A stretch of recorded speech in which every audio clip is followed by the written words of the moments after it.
et de la politique, le contrat social, c'est votre nouvelle émission. En cette période électorale, nous lançons les hostilités avec la rubrique Le Regard électoral, exclusivement consacrée à l'élection présidentielle de mars 2026. Pour nous accompagner dans ce décryptage, nous recevons ce soir Blanc Consté Barapia, politologue. Bonsoir, docteur. Bonsoir, madame. Bienvenue dans ce nouveau décor. C'est moi, je vous remercie de m'avoir invité. Bonsoir à vous, chers internautes de Tcheleka Média, vous qui nous suivez depuis sur vous. Tout au long de cette campagne, nous allons scruter ensemble les faits et gestes de chaque candidat, analyser les discours et bien évidemment disséquer leurs projets de société respectifs. Pour ce premier numéro inaugural, nous nous concentrons sur l'ouverture officielle de la campagne électorale lancée le 28 février dernier. Nous entamons cette troisième journée de compétition électorale. Parmi les 7 candidats en lice, les stratégies de terrain diverses déjà. Viviane Manango a choisi d'inaugurer sa campagne à Sibiti, tandis que Destin Gavé se trouvait à Wesso. De son côté, Joseph Kinyumiki Mbongo a lancé ses activités à Sibiti et Denis Sassou Nguesso à Pointe-Noire. Quant à Dave Mafoula, il a opté pour une approche mémorielle en allant rendre hommage aux figures historiques que sont Fulbert Youlou et Marien Ngouabi. Nous revenons d'abord sur les temps forts de ce premier jour. Docteur, je vous propose de regarder ce reportage réalisé par l'équipe de Tcheleka Média et nous nous retrouvons juste après. Suivez.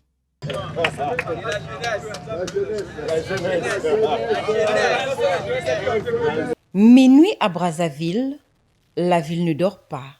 Elle s'habille aux couleurs des candidats.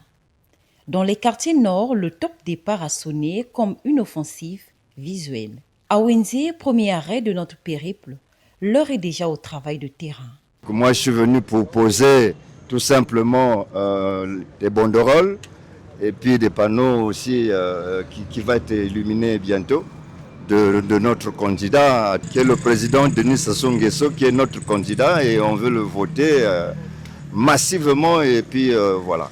Vous voulez le voter massivement et on voit sur votre affiche, il y a un slogan. Est-ce qu'on peut savoir la signification du slogan? Le slogan qui veut tout simplement dire que je suis jeune, je vote DSN pour ma santé, ma paix et ma sécurité. Voilà, donc c'est quand même bien choisi. Devant son siège, Denidé, neveu et soutien du candidat Denis Sassou Nguesso, Descène, supervise la pose des premières affiches.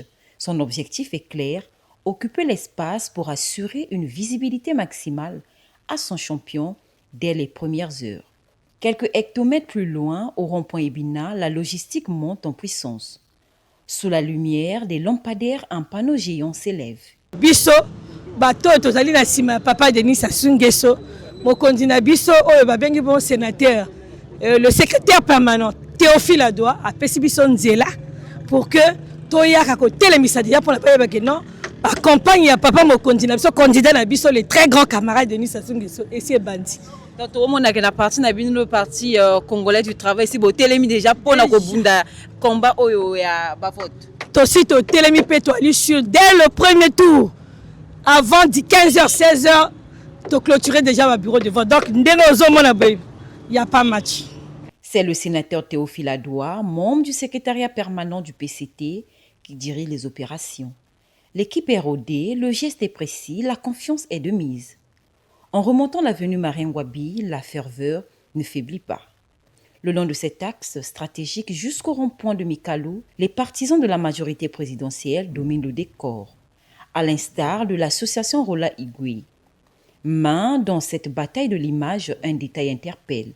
Au rond-point de Mikalou, le portrait de l'opposant Viviane Manango gît à l'envers. Sabotage délibéré ou simple négligence technique, la question reste en suspense, alors que les incidents de ce type risquent de se multiplier. Cap sur Mongali, sur le pont de Madoukou, les soutiens de Descène marquent leur territoire. Pourtant, au rond-point Mongali, l'opposition s'affiche. Joseph Kinyumiki Mbongo sourit sur un portrait imposant. Mais l'anomalie persiste pour Viviane Manango. Devant l'école de peinture de Poto-Poto, son panneau est à nouveau renversé. À Poto-Poto, le député de la première circonscription a mis ses équipes en état d'alerte électorale. Ici, un panneau gigantesque à la gloire du président sortant domine le carrefour, signalant une volonté de ne laisser aucune miette à la concurrence. Si le centre-ville affiche une certaine timidité, le club de Mudepur y déploie ses premières couleurs. C'est au sud, à Makelekele, que Vieux Manango apparaît enfin debout, avec 2 pancartes bien installées. Plus loin, à Moumi, le rond-point brille sous les projecteurs et les affiches de la majorité avant qu'une nouvelle pancarte de Manango ne soit renversée, encore au sol. Entre minuit et 2 heures du matin, le duel a pris corps. Sur les 7 candidats en lice, certains occupent déjà tout l'espace quand d'autres sont plus discrets. Pour le porte-parole d'un candidat, cette absence relative n'est qu'une question de gestion de l'effort pour ne pas s'épuiser avant le sprint final. La course pour le palais du peuple durera 2 semaines. 2 semaines pour convaincre dans un décor qui, dès demain, couvrira l'ensemble du territoire national. On notera la présence remarquable des forces de police qui, déployées à travers toute la ville, veillent au grain pour assurer la sécurité de cette ouverture de campagne. Docteur, quelle est votre réaction immédiate à la lecture de ce reportage? Bien. Encore une fois, merci de l'invitation. Oui. J'ai saisi l'occasion de saluer tous mes compatriotes et les millions de téléspectateurs de cette illustre chaîne que nous appelons Tchédeka Média. Alors, comme tout le monde, j'ai suivi le début de campagne, surtout à travers vos images. On constate que, déjà de prime abord, il y a l'émergence de l'hégémonie du parti au pouvoir qui est de plus en plus active par rapport aux autres. On a vu qu'à Talangaï, à Wenze, à Mekalo, les principaux dirigeants sont sur le terrain qui coordonnent même l'activité, la campagne. Nous avons vu par exemple là, vers le rond-point Ibina, où monsieur Dénidé. monsieur Adoua Théophile, qui coordonne les opérations. On a vu aussi monsieur Dénidé, qui coordonne les opérations. On a vu à Talangaï, à Mekalo aussi. Donc ça montre quand même que Talangaï était en éveil. Même chose à Wenze, même chose à Makelekele, j'ai vu à Mongali. Ça montre que le parti au pouvoir, disons la majorité au pouvoir, c'est quand même au rendez-vous, même si on peut le noter. L'atmosphère ou bien l'engouement n'a pas été au rendez-vous comme tel. Maintenant, nous avons vu certaines images, par exemple le docteur Manango, ou certaines images de ces affiches, par exemple à Talangaye ou à Mekalo, ont subi ce qu'on peut appeler les actes du vandalisme. Est-ce que c'est le vandalisme? Est-ce que c'est recommandé? C'est des consignes du parti? Est-ce que c'est des militants ou des sympathisants zélés? Bon, toujours est-il que on a vu l'autre Lamanango, on a vu à Poto-Poto, au centre-ville, nous avons vu Kinyombi, mais on constate aussi qu'il y a certains acteurs qui ne sont pas présents le premier jour à 0 heure. Par exemple, en Gios, on ne voit pas ces affiches. Mabio Mavungu Nzinga, là aussi, on n'a pas vu. Bien, comment vous appelez l'autre Monsieur Mafoula, là aussi, Mafoula. On n'a pas vu. Maintenant, vous avez dit, Dav qui a subi, qui a adopté une autre approche, on en reviendra. Mais globalement, on a vu que certains candidats étaient prêts dès l'ouverture et d'autres ne sont pas là. Et c'est tout à fait normal parce que en campagne électorale, chacun a sa stratégie et chacun sait ce qu'il fait. Tout à l'heure, nous avons évoqué des actes d'incivisme. Est-ce que ces actes sont à condamner fermement ou peut-on y voir un symptôme d'un manque de culture démocratique au Congo? Bon, ben, déjà, on ne peut pas d'emblée dire que ce qu'ils l'ont fait sur les consignes de leurs dirigeants. Je ne pense pas. Autrement, ça devrait se faire partout. D'ailleurs, on a vu qu'à Wenze aussi, il y a eu des affiches du candidat sortant qui ont été vandalisés par qui on ne sait pas. Donc ça montre quand même qu'à ce niveau, on ne peut pas dire que c'est un candidat qui a demandé à ses militants de vandaliser les affiches de tel ou tel candidat. Ça peut être le reflet de certains militants zélés qui peuvent le faire, mais c'est loin d'être un boycott, hein. C'est loin d'être des consignes vraiment venant des leaders politiques. Mais ça arrive, nous le voyons tout le temps, dans toutes les élections, et surtout en Afrique, on voit souvent ce genre de comportements qui ne sont pas forcément les consignes des dirigeants. Maintenant, la culture démocratique, oui, ça c'est un indice sérieux. Est-ce qu'on est démocratiquement inculqué? Est-ce que le peuple est démocratiquement socialisé? Parce que la démocratie, ce n'est pas des slogans, la démocratie, c'est un comportement, disait Houphouët-Boigny. La démocratie, c'est un comportement. C'est comme les gens qui vont à l'église, on leur dit, il faut produire les actes qui reflètent votre repentance, que vous êtes devenu une nouvelle personne. Donc, la démocratie, c'est pareil. Et on constate quand même qu'il y a un déficit de démocratie. Mais ce que nous avons observé ne serait en lui-même les effets qui attestent du manque de culture démocratique. Merci bien, docteur. Nous quittons maintenant Brazzaville pour nous rendre à Sibiti. Nous allons visionner un second sujet pour mieux décrypter le lancement de Joseph Kinyumbiki Mbongo à Sibiti. Suivons le reportage. Porté sur Tipoy comme un roi par les populations de Sibiti, Joseph Kinyumbiki Mbongo fait son entrée en scène à la Place Rouge pour lancer les hostilités de sa campagne à l'élection présidentielle.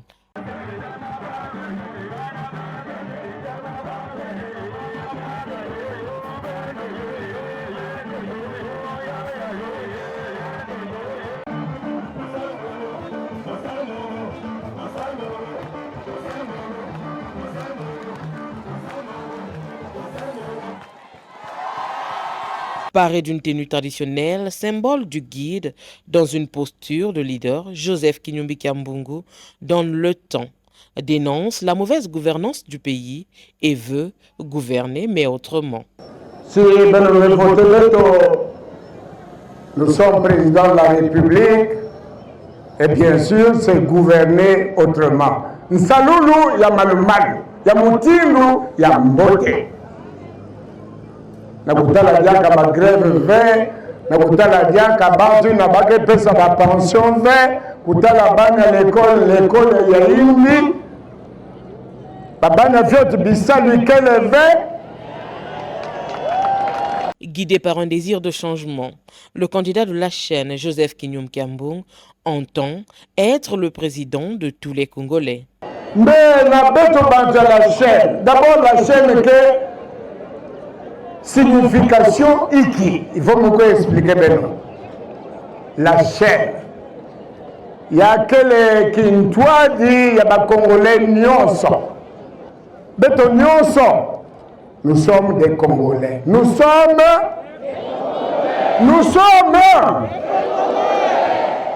Alors, nous n'aimons pas, oh Yandaï, c'est un Boshi. Ah, celui-là, Babembe. Oh, Sanga, Likuba. Oh, Kanaïki, Mouteka Lima, Mupunu, Mouteka. Non, nous sommes des Congolais. Point.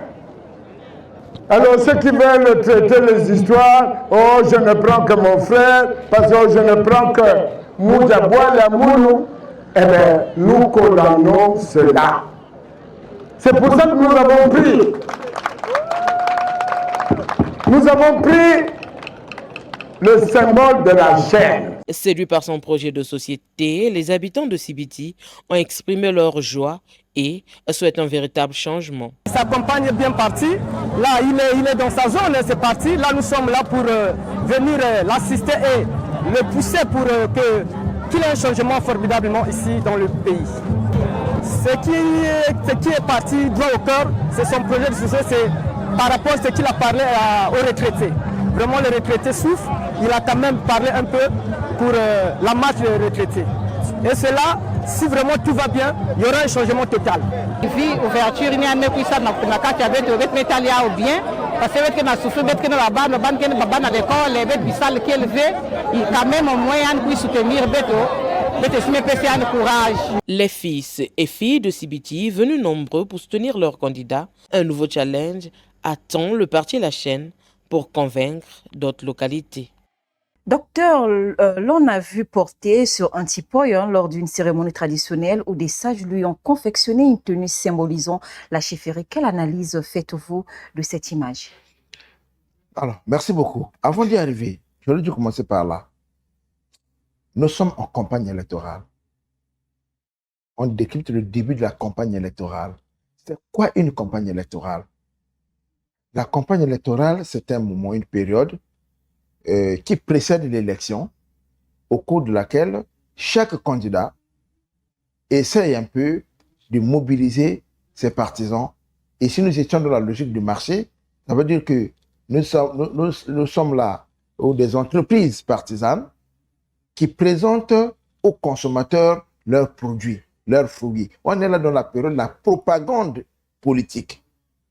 Parce que l'objectif ici, c'est de vendre le produit. Et ici, le produit mis en évidence, ce sont des candidats, des citoyens candidats, qui sont des produits. Et chaque organisation, chaque parti politique ou un certain nombre d'acteurs, collectifs ou individuels, travaille à présenter le produit aux consommateurs. Donc, le produit, là, nous avons, par exemple, les individus, les candidats sont des produits. Nous avons les programmes qui sont des produits. Et à partir de ce moment-là, on présente ces produits aux consommateurs qui sont le peuple, donc les électeurs. Alors, pour revenir à CBT, ce que nous avons vu, ça fait partie de ce qu'on appelle la liturgie politique. C'est-à-dire? On est dans la liturgie politique, c'est-à-dire la politique et le sacré, la dimension sacrée de la politique à travers les rituels. Et il s'agit donc là d'un rituel de légitimation. Ça veut dire quoi? Il y a trois types d'autorité. Quand nous parlons de la source d'autorité, il y a trois types d'autorité. Nous avons ce qu'on appelle l'autorité légalo-traditionnelle et légalo-rationnelle, c'est-à-dire l'autorité qui est basée sur les règles. Par exemple, un président élu doit gouverner par rapport aux règles, la constitution, la loi et tout ce qui va avec. C'est là la source d'autorité de celui qui gouverne. Nous avons un autre type d'autorité, et ce type d'autorité, c'est ce que nous constatons dans les États modernes. Nous avons une autre forme d'autorité, c'est ce qu'on appelle l'autorité traditionnelle, c'est-à-dire, ou la légitimité traditionnelle. Cette légitimité provient donc des éléments de tradition qui concourent à la légitimation d'un chef ou d'un leader, et ce qui est la source de sa légitimité. Alors là, ce sont des pouvoirs traditionnels tels que nous avons vu, les chefs traditionnels qui font porter un candidat, un prétendant au trône, sur un trône qu'on appelle Tipoy, pour lui dire, pour nous, vous êtes le chef et on vous donne déjà symboliquement le pouvoir. Parce que le pouvoir, ça symbolise par le trône. Or là, les autorités traditionnelles qui sont détentrices d'un certain nombre de pouvoirs lui confèrent déjà symboliquement le pouvoir à travers ce que vous avez vu Tipoy, parce que Tipoy, c'est ce qu'on a emporté les anciens, les rois, les dignités, les personnes qui sont élevées d'été. Et sur cette base, M. Kinyombe Kiambungu a bénéficié donc de la légitimité traditionnelle. C'est une forme de légitimité. Et troisième catégorie, nous avons ce qu'on appelle l'autorité, la légitimité charismatique. Et là, il s'agit donc d'un individu qui, à travers son charisme personnel, dégage une forme d'autorité qui draine les foules. On peut prendre le cas de quelqu'un comme Adolf Hitler, qui avait l'autorité, cette légitimité charismatique. Nous avons eu des individus comme Jésus-Christ, ou bien Jésus dit le Christ, qui avaient cette capacité à mobiliser les foules. Pourquoi aller loin? On peut revenir ici au Congo, on peut prendre le cas de Bernard Kolila, qui avait cette ressource, c'est-à-dire cette légitimité charismatique. À partir de son charisme, il draine les foules. Sans pour autant fournir assez d'efforts. Oui, on fournit, mais il y a toujours un travail de construction derrière tout ça. Un leadership se construit, le charisme se construit. Et vous allez voir que Bernard Bakana Kolila avait cette dimension, cette capacité à mobiliser les foules. Et ça, on appelle ça donc l'autorité, la légitimité charismatique. Et les chefs d'État, ou les leaders politiques, ou les entrepreneurs politiques, pour s'adapter à l'environnement actuel, les entrepreneurs politiques mobilisent donc ces trois types de légitimité pour accéder, accéder au pouvoir, conserver le pouvoir ou gérer le pouvoir. Et ce que nous avons vu à Madingu, à Sibiti, c'est cela. Et d'ailleurs même, pour aller sur le projet dont on reviendra, celui qui a utilisé la dimension mémorielle, ça concourt toujours dans la recherche de la légitimité traditionnelle. Docteur Joseph Kinyumbiki Mbungu est aussi le député de Sibiti. Est-il surprenant de le voir commencer par son propre chef alors que beaucoup préfèrent garder leur bastion pour la clôture de campagne? Bien. Ça peut être un élément nouveau, parce que nous voyons dans la plupart des cas, les candidats commencent leur campagne dans la périphérie et clôturent en ville. On a vu ça avec le candidat de la majorité. Depuis 2002, c'est ce qu'il fait souvent. Même aujourd'hui, bon, c'est cette année, il a innové, il commence à Pointe-Noire. Alors, c'est pas une innovation et c'est calculé aussi, parce que c'est sa base. Et on peut donc établir un lien entre le fait de commencer la campagne chez lui, c'est d'inaugurer sa campagne chez lui, et cette liturgie que nous avons vue exercée par les sages qu'on peut appeler, sinon les notabilités traditionnelles. C'est-à-dire, il se rend d'abord dans son fief, à la maison, il prend l'onction des pères. Il prend l'onction, ça peut être l'onction des ancêtres. Ça peut être l'onction des ancêtres, puisque les notabilités traditionnelles sont des représentants des ancêtres, tout au moins pour ceux qui conservent encore les valeurs, parce que certains ont perdu de la valeur. Mais pour ceux qui conservent encore les valeurs traditionnelles, cette notabilité traditionnelle représente les ancêtres. Or, vous savez bien qu'il y a un lien entre les vivants et les morts. Et lorsque vous rentrez donc dans l'anthropologie politique, le lien est fort entre ceux qui sont partis et ceux qui restent. Et il est toujours important de solliciter l'onction avant d'aller concourir. D'ailleurs, c'est un peu génétique avec nous les Africains. Vous allez voir que tout ce que nous faisons, et on va toujours chercher cette forme de bénédiction. Ça peut être à l'église, ça peut être au niveau de la tradition. Et ça peut se faire d'une manière ou d'une autre. Mais toujours est-il que c'est une liturgie qu'on peut prendre partout. Donc, on peut établir les liens. Qu'est-ce que Kinyombi fait? Il a été candidat en 2002. En 2009. Candidat en 2009. En 2016. Candidat en 2016. En 2021. En 2021, 4 fois. Et il a essuyé les échecs. Alors, pour un Africain, on se pose la question. Il ne se fatigue pas, hein? Non. On se pose la question, pourquoi j'ai échoué? Alors, j'échoue peut-être parce que je ne suis pas en odeur de sainteté ou en harmonie avec les ancêtres ou avec l'ordre cosmique. À partir de ce moment-là, je vais vers eux pour solliciter la bénédiction. La bénédiction, solliciter l'indulgence.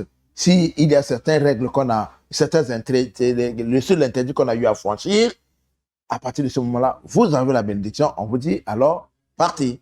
Donc, il faut faire donc un lien entre le début de campagne, là où l'a fait, et puis la liturgie qu'on a observée. Restons sur la question de la tradition. À Pointe-Noire et dans le Kwilu, là où Denis Sassou Nguesso a lancé sa campagne, les sages ont également affirmé être les porteurs de la voix des ancêtres. Ces autorités morales ne devraient-elles pas observer une certaine neutralité? Comment comprenez-vous leur impact sur le vote populaire? Bien, nous sommes là dans la logique de politisation de l'ordre social.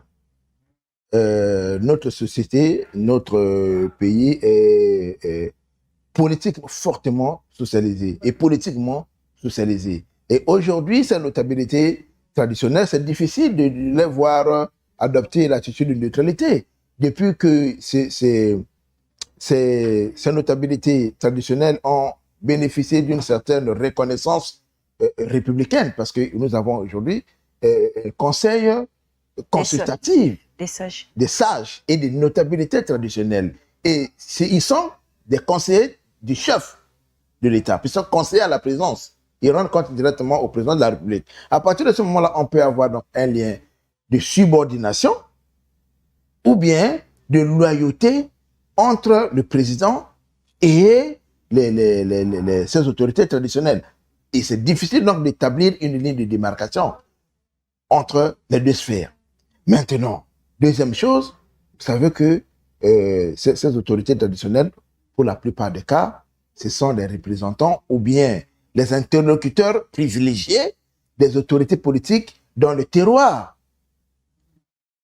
À partir de ce moment-là, il est évident, il n'est pas surprenant de voir ces notabilités se pencher du côté du régime. Maintenant, la question qu'on pourra se poser, est-ce que ces autorités traditionnelles qui portent, entre guillemets, la voix des ancêtres sont en odeur de sainteté ou bien regardent dans la même direction que les peuple. ancêtres, et même le peuple aussi. Et le peuple, puisque ce sont des citoyens électeurs.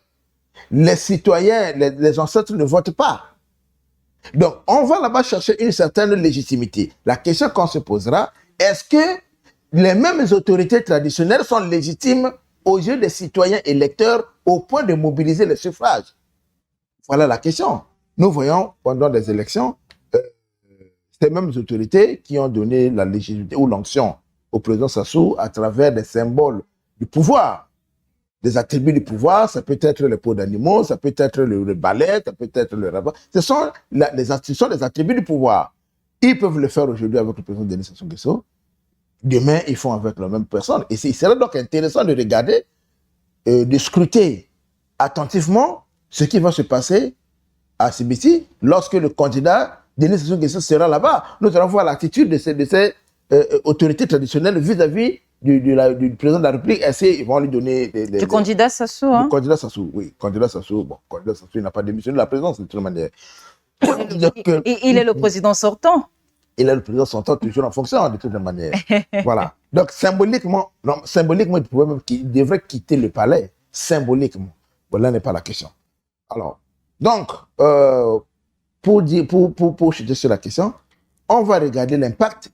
Est-ce que ces autorités traditionnelles sont légitimes? Nous avons vu ici et ailleurs, à Ifondo par exemple, comment ces autorités ayant pris position contre, en ce moment-là, le président Sassou, on a vu quelques jours, quelques mois après, ils ont changé de posture.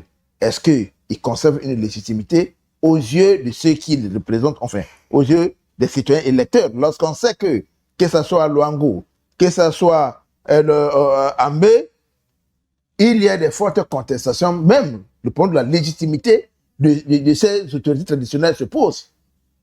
On va donc voir à quel degré ils peuvent mobiliser les électeurs. Lors de son discours, Denis Sassou Nguesso a longuement insisté sur l'abstention. Peut-on considérer que c'est là son véritable adversaire au-delà des 6 autres candidats? Pourquoi, selon vous, une partie des Congolais boudent-elle encore les urnes? En prenant le cas, il a pris le cas de Pointe-Noire. Oui, mais le cas de Pointe-Noire n'est pas unique. Ce n'est que, vous voyez, si vous suivez l'histoire des trajectoires politiques et électorales de notre pays à partir de 2002, vous allez vous rendre compte que les élections sont toujours marquées par une abstention. C'est parce qu'on ne fait pas les études là-dessus, on ne décrypte pas l'actualité là-dessus. Vous vous en souvenez, en 2009, l'élection de 2009, où tous les candidats, ou presque, de l'opposition se sont retirés. Et là aussi, c'était une aberration. Ils se sont retirés en maintenant leur candidature. On avait vu que le taux d'abstention était le plus élevé. Bien, la seule élection où il y a eu une forte mobilisation électorale, surtout à Pointe-Noire, puisque le président parle, c'est l'élection de 2016.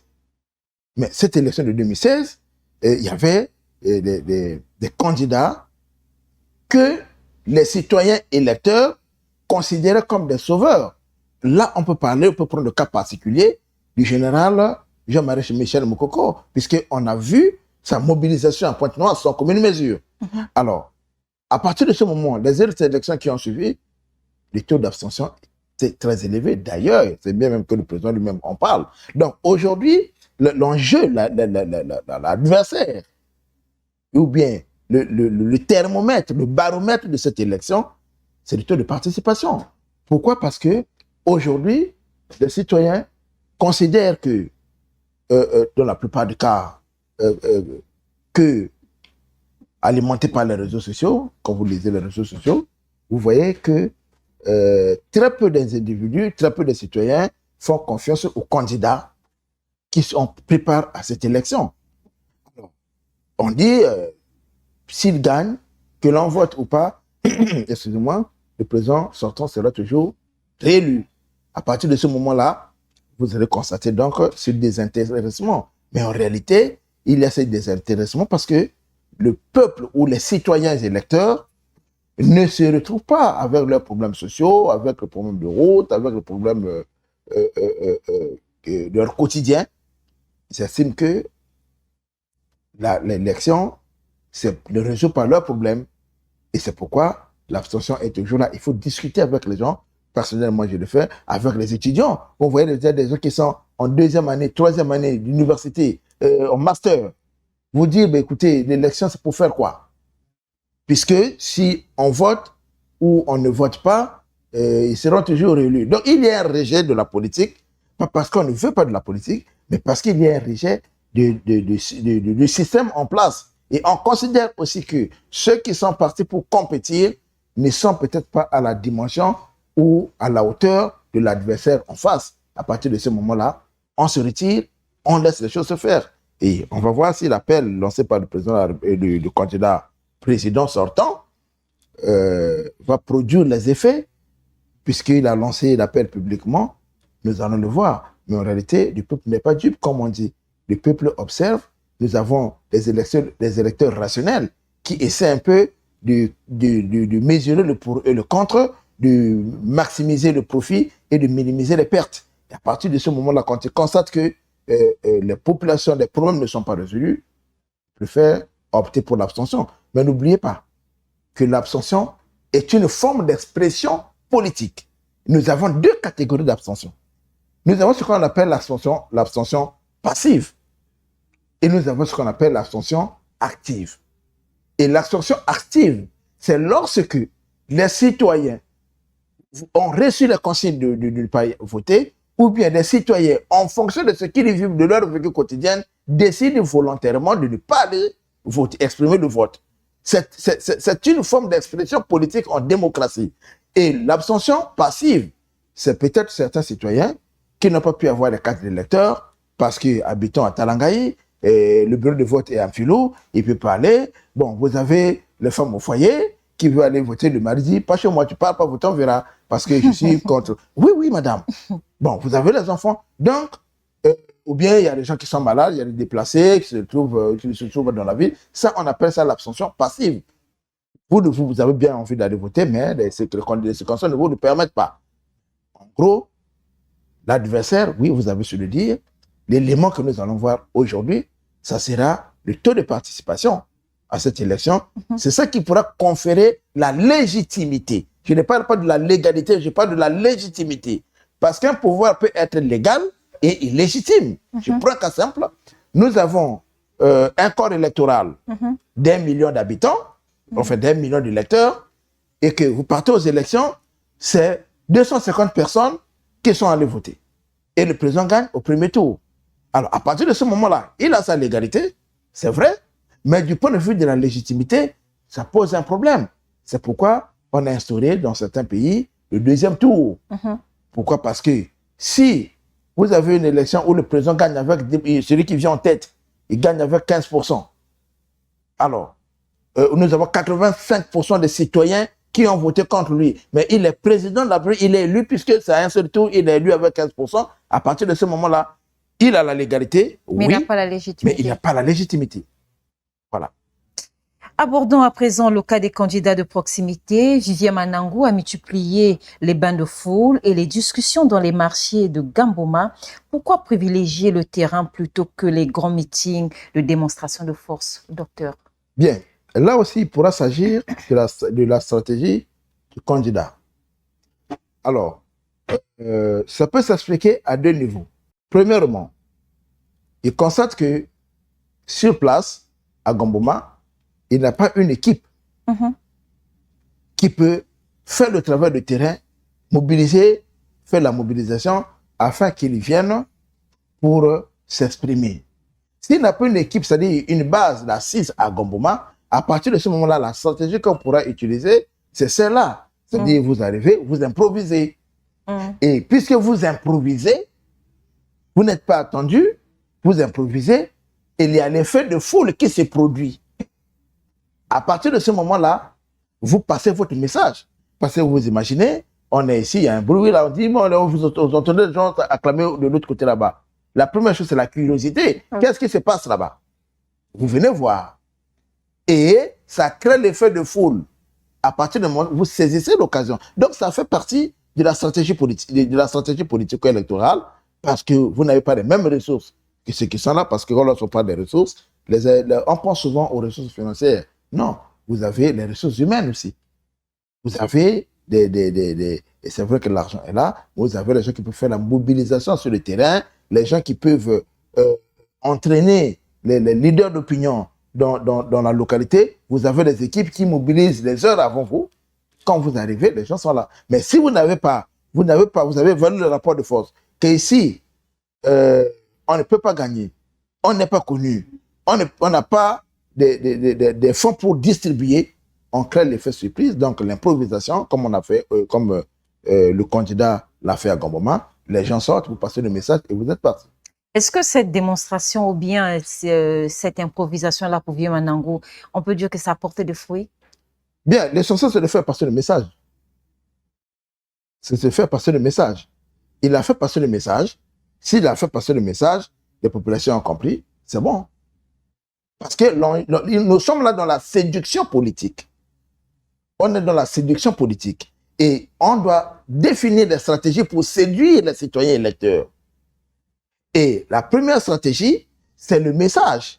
Vous qui partez dans les églises, vous dites souvent, au commencement, c'était la parole. Donc, si vous avez la possibilité de parler, de transmettre le message, de répondre aux questions directement, le message est passé. Maintenant, c'est quel type de message? Est-ce qu'on a reçu le message, on a compris le message? C'est notre paire de manches. Mais déjà, ce qu'il a fait, ça ressemble un peu aux gens qui font du porte-à-porte. Donc, il a pris contact direct avec le lecteur. Maintenant, est-ce que le message a été entendu? C'est les résultats, nous le dirons, des urnes.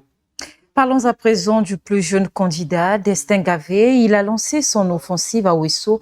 Quelles sont ses motivations réelles et sa stratégie peut-elle porter ses fruits face au poids lourd de la politique? Bon, il a emprunté la même démarche que Vivien, parce que je l'ai vu, j'ai suivi les images à Ouesso, mais quand il arrive à Makwa, il fait à peu près ce que Manango a fait à Gamboma. Je l'ai vu sur une moto et avec les jeunes sur les motos en train de faire le carnaval. Donc c'est à peu près ce que Manango a fait. Alors, ce sont des jeunes qui arrivent en politique, qui adoptent un nouveau type de comportement. Et je le disais encore une fois, ce type de comportement n'est pas anodin. C'est-à-dire, on évalue le rapport de force sur le terrain. Vous avez vu, par exemple, son meeting à Ouesso. On peut apprécier le niveau de degré de mobilisation. Est-ce que la mobilisation était au rendez-vous en termes d'image? Parce que, en termes de la foule, ça compte. On vous dirait que la foule ne vote pas. Oui, mais en termes de mobilisation, on tient compte de la foule, de combien de personnes avez-vous mobilisé. Alors, vous avez suivi son meeting à Ouesso. Ça peut donner une idée. Et là, je comprends pourquoi Amakwa, il a essayé de réactualiser ou bien de réactiver d'autres stratégies parce que le technique de meeting, comme on a vu à Ouesso, ça n'a pas été, la mobilisation n'était vraiment pas au rendez-vous.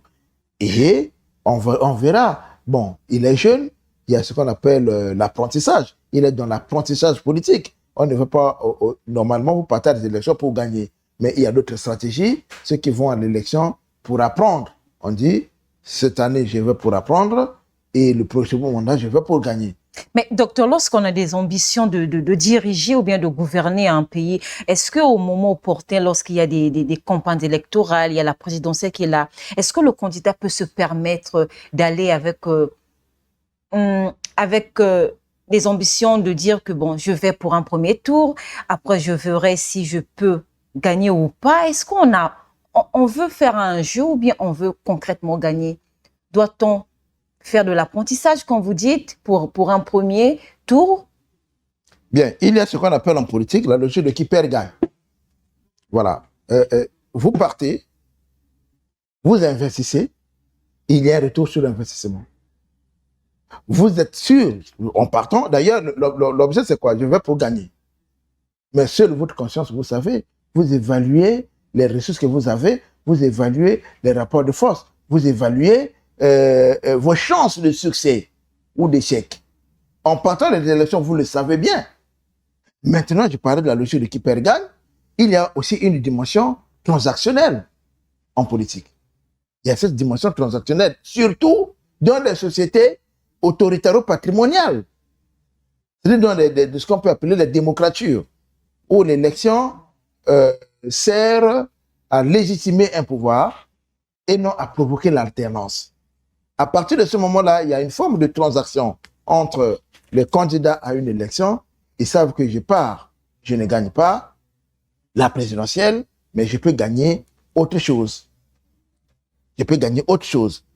Et donc, quand vous voyez, vous discutez avec certains, les membres de certains de campagnes ou bien d'équipes de certains candidats, ils vont vous le dire. Ils disent, bon, ben, on sait que ça sera difficile, on ne peut pas gagner, mais au moins, on va préparer les 5 prochains mandats. Ou bien le prochain mandat. Après ce mandat, on prépare le prochain mandat parce que là, on joue sur l'image, là, nous jouons sur la célébrité, nous jouons un peu enfin, on va se faire connaître sur la scène politique nationale. Même si on a sacrifié les 25 millions, il y a toujours un retour sur l'investissement. Bon, vous avez suivi, comme tout le monde, où on reprochait à certains candidats qu'ils auraient bénéficié du soutien de telle ou telle personnalité associée au pouvoir. Dans les sociétés autoritaro-patrimoniales, comme je l'ai dit tout à l'heure, toutes les transactions sont possibles. Pour terminer cette émission, docteur, revenons sur la symbolique de Dave Mafoula. En s'identifiant au père de l'indépendance et de la révolution, espère-t-il créer un choc émotionnel chez les lecteurs? Bien, ben, vous savez, la politique joue sur l'émotion. En activant la mémoire, M. Mafoula essaie de toucher la sensibilité de certains citoyens qui se trouvent proches de tel ou tel président de la République. Et vous savez que chaque président qui est passé à la tête de notre pays a laissé les souvenirs. Mais là où je ne suis pas d'accord avec vous, quand vous parlez du père de l'indépendance, nous n'en avons pas. Pourquoi vous dites ça? On n'a pas de père de l'indépendance. L'indépendance nous avait été octroyée. Personne n'a lutté pour les indépendances. Les indépendances ont été octroyées. Ceux qui voulaient la vraie indépendance, c'est Aimé Matika, Madame, oh là là, le nom m'échappe, ça va revenir, le nom m'échappe, qui ont fait la prison avec les Julien Boukambo. Bah, voilà, Madame Badiangana Alice Badiangana. Ceux qui ne voulaient pas de cette indépendance, donc qui voulaient la vraie indépendance. Est-ce qu'il y a on n'a pas de indépendance? Je vais arriver. Lorsqu'on dit les pères de l'indépendance, tous ont voté pour rester dans la communauté. Que ce soit Yulo, que ce soit Opango. Ils ont voté pour rester dans la communauté avec De Gaulle. Donc, ils ne voulaient pas de l'indépendance. L'indépendance leur a été octroyée. Donc, lorsque nous utilisons cette expression, les pères de l'indépendance, en réalité, ils n'en ont rien. S'il y avait des vrais pères de l'indépendance, c'est les Matika, c'est les autres. Bon, maintenant, vous dites s'il y a la vraie indépendance ou la fausse indépendance, mais une indépendance octroyée n'en est pas une. Vous avez lu le discours sur l'indépendance d'Aimé Césaire. On ne donne pas l'indépendance à un peuple. L'indépendance s'arrache. Bien, c'est notre paire de manches. Maintenant, lorsque le candidat Mafoula, là on s'interroge, quand il part demander pardon. Au nom des Congolais. Au nom des Congolais. Au feu président Philibert Yulo. 1. A-t-il reçu mandat des Congolais pour demander pardon au nom des Congolais? 2. Connaît-il les circonstances qui ont fait que Yulo puisse partir du pouvoir? Donc, ça c'est craché sur la mémoire des martyrs. Et ça peut produire des effets contraires. Vous savez, nous avons... Du genre? Oui, ben, du genre, je vous ai parlé des martyrs, par exemple, nous avons ce qu'on appelle la 23 martyrs. Parce que n'oubliez pas que le départ du président Youlou, il y a eu des gens qui sont morts. Voilà. Et c'est ce que nous avons appelé ça le 3 glorieuses journées. Oui. C'était sur la base d'une contestation populaire. Et le régime, vous pouvez lire un certain nombre de travaux, Rémi Bazengisa Nganga a écrit là-dessus, vous avez Gaston Jonas, ce que vous me dites là, a écrit là-dessus, donc vous pouvez lire, la littérature est assez abondante sur la question. Le peuple s'est soulevé contre le président Youlou, c'est vrai qu'il y avait une construction, mais les faits reprochés étaient là. Donc si M. Mafoula demande pardon aujourd'hui, au nom du peuple congolais, au président Youlou, qu'est-ce qu'il reproche aux Congolais? Ça veut dire que demain,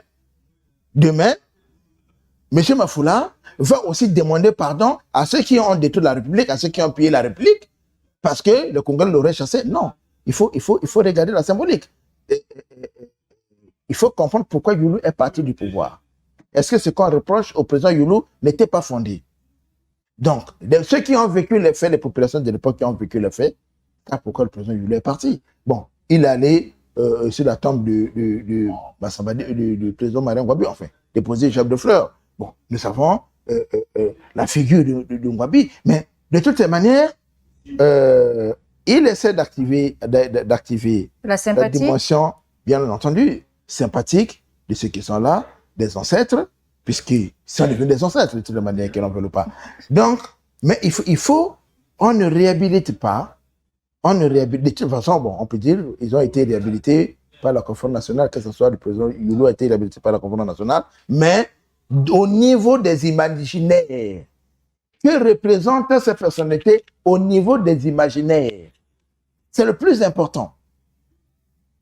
Et nous allons voir, d'ailleurs, en 2021, il est allé sur la tombe du premier président et du premier chef du gouvernement, au Pango, à Bunji. Donc c'est un rituel qu'il fait de temps en temps, mais c'est important aussi parce que vous prenez le chemin, il y a des gens qui ont déjà été là, vous devez leur rendre hommage, vous devez demander leur bénédiction. Là où on n'est pas totalement d'accord, c'est là où ils demandent pardon au nom du peuple congolais. Et pour conclure, docteur, au regard de ces 3 premiers jours, peut-on déjà deviner quel candidat semble avoir pris l'avantage dans cette course vers la présidentielle? Bien. Au regard de ce qui se présente, le candidat sortant ou le président candidat sortant semble prendre l'avantage, mais c'est encore très tôt, semble prendre l'avantage parce que lui et son équipe, ils ont compris que une élection ne se gagne pas facilement. Et ils prennent toutes les mesures nécessaires. Déjà, quand le président, à Pointe-Noire, appelle les citoyens à aller voter massivement parce qu'il faut éviter l'abstention, c'est qu'il sait. Alors, où nous sommes, du point de vue des ressources financières, des ressources politiques, les ressources coercitives, j'entends par là la force et tout ce qui va avec, le président, le candidat sortant est en pole position. Maintenant, il est encore très tôt. Nous avons certains candidats qui ne sont pas encore activement dans la campagne. On va voir, mais pour l'heure, c'est lui qui a le vent en poupe. Et il faut dire aussi que nous circulons dans la ville de Brazzaville, on observe, vous voyez qu'il n'y a pas vraiment d'engouement. Il n'y a pas d'engouement. J'ai assisté à un meeting, enfin, une cérémonie, c'est pas un meeting, je crois que ça devait être la majorité, sur l'avenue, je crois que c'était le mardi, si je ne me trompe pas, sur l'avenue, dimanche. Sur l'avenue, ex-avenue des Chars, qu'on appelle aujourd'hui Benoît Gassongo. Mais il y avait des gens qui mobilisaient de la majorité, mais vous voyez les gens passer, indifférents, les moments qui vendaient leurs beignets, alors qu'ils avaient bloqué. Donc, vous voyez qu'il y a un scepticisme du côté des citoyens. Et c'est difficile, donc, à l'heure actuelle, de dire que ceux qui sont à l'opposition vont renforcer le rapport de force. Tout porte à croire que le président se trouve à un boulevard devant lui. Mais attention, une élection ne se gagne pas d'avance, c'est vrai. Et une élection, il y a aussi ce qu'on appelle les dynamiques du dedans et du dehors. Ça veut dire quoi? Une élection, il y a des enjeux internes, il y a aussi les enjeux externes. Parce qu'il y a des acteurs externes au Congo, ça peut être les États, ça peut être des groupes de pression qui ont leurs intérêts au Congo et qui peuvent à n'importe quel moment porter leur dévolu, leur dévolu sur tel ou tel candidat et créer ou recréer les conditions de rapport de force interne. Donc attendons de voir, mais jusqu'ici, ce que nous voyons, du point de vue de la mobilisation, du point de vue de l'occupation médiatique, du point de vue de l'occupation du terrain, on pourra dire que le président, ce soit un boulevard. Docteur, nous arrivons presque à la fin de cette émission, mais puisque nous sommes dans une émission où nous décryptons et nous analysons des faits et gestes de cette campagne électorale, nous allons prendre par exemple le cas de la campagne 2016-2021 comparée à cette campagne 2026. Quelle lecture faites-vous des récentes campagnes à celle-ci? 2016-2021. Oui. Bien. Déjà, la campagne 2016-2021, c'était une campagne où il y avait des figures emblématiques. Du point de vue des candidats en face. Deuxième chose, la campagne de 2016 intervient dans un contexte électrique où le président sortant ou le candidat sortant est à la fin, a déjà atteint la ménopause politique avec la constitution de 2002 qui limitait le mandat à 7 ans. Donc le président sortant se retrouve déjà dans une forme de monopause politique et qu'est-ce qu'il faut faire? Il va chercher les voies et moyens pour s'octroyer une nouvelle virginité politique. À partir de ce moment-là, cette campagne est sous tension puisqu'il y a des tensions de référendum. Vous avez certains acteurs qui étaient dans le gouvernement avec les initiatives qu'on a créées pour barrer la route et le mot phare c'était le changement. Vous avez donc des acteurs, on pouvait citer, 2 qui sortaient du lot, ou bien 3. Vous avez le candidat sortant, dans le président sortant, vous avez André Okombe-Salissa, vous avez le général Jean-Marie Michel Moukoko, vous avez Guy Brice Parfait collé là. Alors la particularité c'est que vous avez 2 acteurs qui sortaient du gouvernement. Donc, Guy Brice Parfait Kolela et André Okombe-Salissa, chacun d'eux a un fief. Guy Brice Parfait Kolela, par exemple, mobilise dans le pool. D'ailleurs, il a gagné une bonne partie de Brazzaville. Vous avez André Okombe-Salissa qui a mobilisé dans les plateaux et à Brazzaville également. Vous avez le général Jean-Marie Michel Moukoko qui est porté en ce moment comme le Messie. Parce que sa candidature est suscitée à Pointe-Noire. Tout au moins ce, du point de vue symbolique. Oui. Et vous avez vu la mobilisation qu'elle a eu à faire à Pointe-Noire, aucun candidat ne l'a fait même 2021 ou ici. Donc vous avez les acteurs en présence qui avaient un certain nombre de variables, qui avaient un certain nombre des éléments qui pouvaient mettre en difficulté le président sortant. Et le peuple voulait le changement. Et le PCT aussi et sa majorité, voyons aussi les enjeux, se sont mobilisés. C'est pour la première fois où on a vu le président battre réellement campagne seul. Sur les médias, expliquer son projet de société. J'ai encore en tête son interview avec Babylas Botton et puis Constant Nemale, Africa 24, où vous avez vu comment le président a mouillé le maillot. Parce qu'il savait qu'en face, il y avait des acteurs importants. Et la preuve, c'est que Guy Brice Parfait Kolela, je ne sais pas combien il avait. Le président a été élu avec 67. Si mon souvenir ne me trahit pas, il a été élu avec 67%. Alors, pour un parti de gauche, je mets au-dessus entre guillemets, comme le PCT, élire son candidat avec 67%, c'était un échec, c'était une régression totale, puisque le président était toujours élu entre 80, 85, en montant. Et cette fois-ci, il y a eu une régression. Donc, ça montre comment les acteurs y étaient. Mais, aujourd'hui, d'ailleurs, le tir a été corrigé très rapidement. Quand on arrive en 2021, en l'absence de Guy Brice Parfait Kolela, en l'absence de Jean-Marie Michel Moukoko, en l'absence de André Okombe-Salissa, le président gagne à hauteur de 88%, si je ne me trompe pas.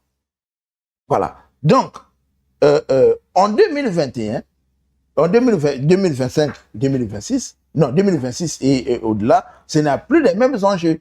Mais il y a un élément qu'on peut constater.